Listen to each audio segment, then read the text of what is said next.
we are here at the resort at Lake at the Ozarks. Very, very great name, right? But check this out. We have something kind of interesting here. We've got a Gen 3. This is actually my first Gen 3 in Missouri.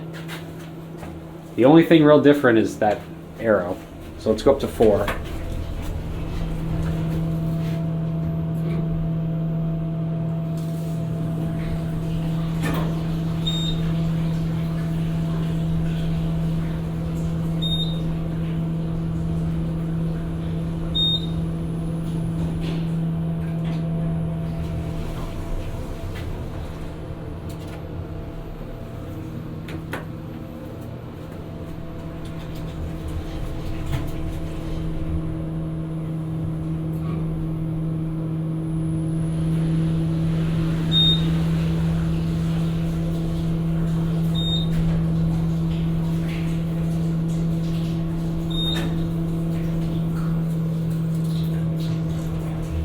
I'm mildly concerned about the water noises that this thing makes. Like somebody flushed a toilet or something as soon as it started going.